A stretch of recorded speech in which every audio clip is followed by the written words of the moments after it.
بسم اللہ الرحمن الرحیم۔ خانہ کعبہ کی تولید اور انتظام۔ پیچھے ہم نے کساب انقلاب کا ذکر کیا۔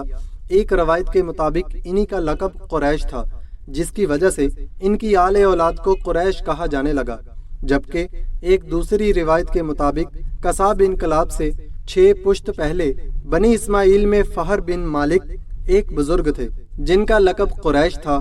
خانہ کعبہ کی تولید ایک ایسا شرف تھا جس کی وجہ سے کساب انقلاب اور ان کی اولاد کو نہ صرف مکہ بلکہ پورے جزیرہ نما عرب میں ایک خصوصی عزت و سیادت حاصل ہو گئی تھی۔ اور پھر اس قریش یعنی آل کساب انقلاب نے خود کو اس کے قابل ثابت بھی کیا۔ کساب انقلاب نے نہ صرف خانہ کعبہ کا جملہ انتظام و انصرام کا بندوبست کیا بلکہ اس سے آگے بڑھ کر مکہ کو باقاعدہ ایک ریاست کا روپ دے کر 6 مختلف شعبے قائم کیے اور انہیں قابل لوگوں میں تقسیم کیا، جسے ان کی وفات کے بعد ان کے پوتوں میں باہمی افہام و تفہیم سے 6 شعبوں سے بڑھا کر 10 شعبوں میں تقسیم کر کے آپس میں بانٹ لیا، اور یہی نظام بعثت نبوی صلی اللہ علیہ وسلم تک بڑی کامیابی سے چلایا گیا۔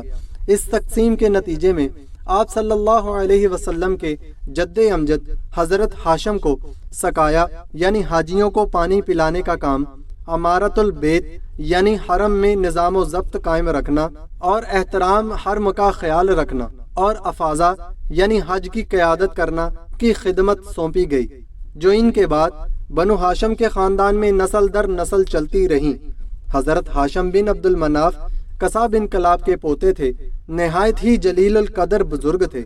انہوں نے شاہ حبشہ اور قیصر روم سے بھی اپنے سفارتی و تجارتی تعلقات قائم کر لیے تھے، جبکہ مختلف قبائل عرب سے بھی معاہدات کر لیے۔ ان کی اس پالیسی کی وجہ سے قریش کے باقی قبائل میں بنو ہاشم کو ایک خصوصی عزت و احترام کا مقام حاصل ہو گیا تھا۔ ان کے علاوہ میدان جنگ میں فوج کی قیادت اور عالم برداری کا شعبہ خاندان بنو امیہ کے حصے میں آیا۔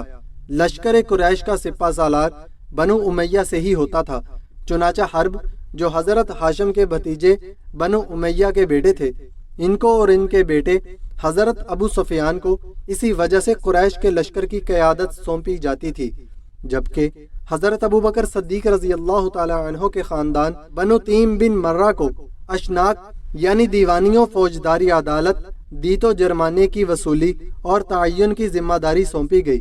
اس کے علاوہ شعبہ سفارت حضرت عمر فاروق رضی اللہ تعالی عنہ کے قبیلے بنو عادی کے حصے میں آیا۔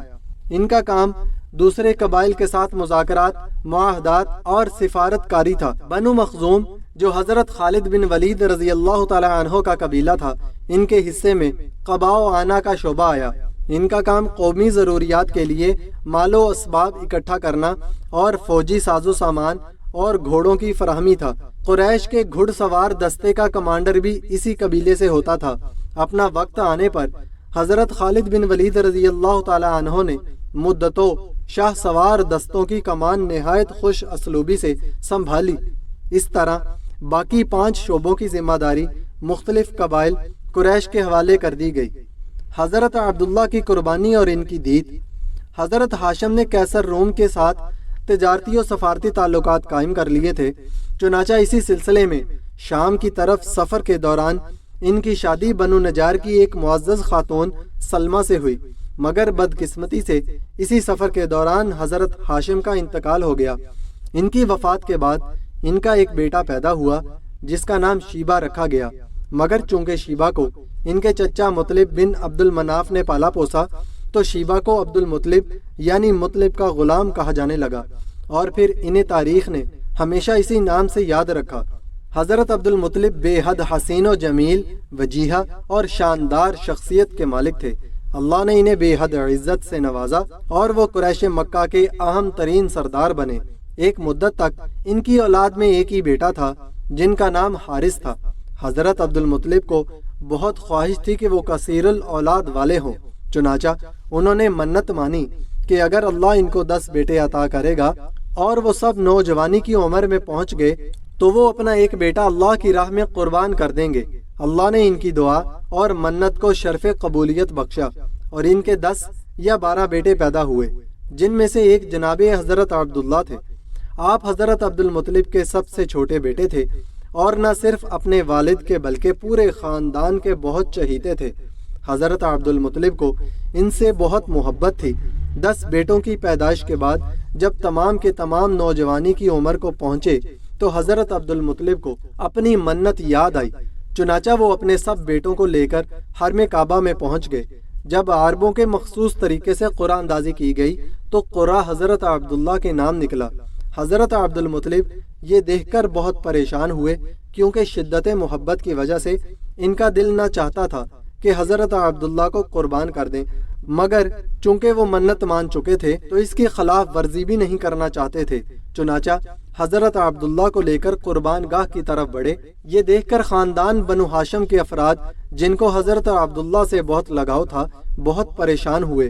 وہ حضرت عبد المطلب کے پاس آئے اور انہیں اس سلسلے میں یثرب یعنی مدینہ کی ایک کہنہ عورت سے مشورہ کرنے کو کہا۔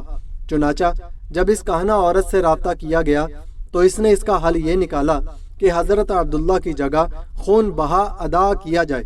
عربوں کی دیت یعنی خون بہا میں 10 اونٹ دیے جاتے ہیں، تو حضرت عبداللہ کے ساتھ 10 اونٹوں کی قرعہ اندازی کی جائے، اور یہ قرعہ اندازی تب تک جاری رکھی جائے جب تک قربانی کا قرعہ اونٹوں کے نام نہیں نکلتا۔ چنانچہ ایسے ہی کیا گیا، اور بالآخر 10ویں بار قرعہ حضرت عبداللہ کے بجائے اونٹوں پر نکلا۔ اس طرح ان کی جگہ 100 اونٹوں کو قربان کیا گیا۔ حضرت عبداللہ کی شادی بنو زہرہ کے سردار وہب بن عبد المناف کی بیٹی جناب حضرت آمنہ سے ہوئی، جن کے بطن سے تاجدار دو جہاں حضرت محمد صلی اللہ علیہ وسلم کی ولادت مبارکہ ہوئی۔ اس سے پہلے کہ ہم ان کا باقاعدہ آغاز کریں، ضروری ہے کہ محمدی اسلامک چینل کے ناظرین کو آپ صلی اللہ علیہ وسلم کی ولادت مبارکہ کے وقت قریش مکہ کے مذہبی، سیاسی، معاشرتی، معاشی اور تمدنی حالات سے روشناس کرایا جائے۔ نیز آپ صلی اللہ علیہ وسلم کی پیدائش مبارکہ سے صرف 50 دن پہلے ظہور پذیر ہونے والے واقعہ عام الفیل سے بھی آگاہ کیا جائے، جب حبشی نیاد ابرہہ خانہ کعبہ کو گرانے کے ارادے سے مکہ پر حملہ آور ہوا۔ ناظرین گرامی، رمضان اسپیشل ٹرانسمیشن کا سلسلہ جو ہم قسط وار جاری رکھنا چاہتے ہیں، جو کل اسی ٹاپک پر آگے شروع کیا جائے گا، وہ نہایت ضروری ہے آپ کے لیے۔ امید کرتا ہوں آپ اسی طرح ہمارے ساتھ جڑے رہیں گے۔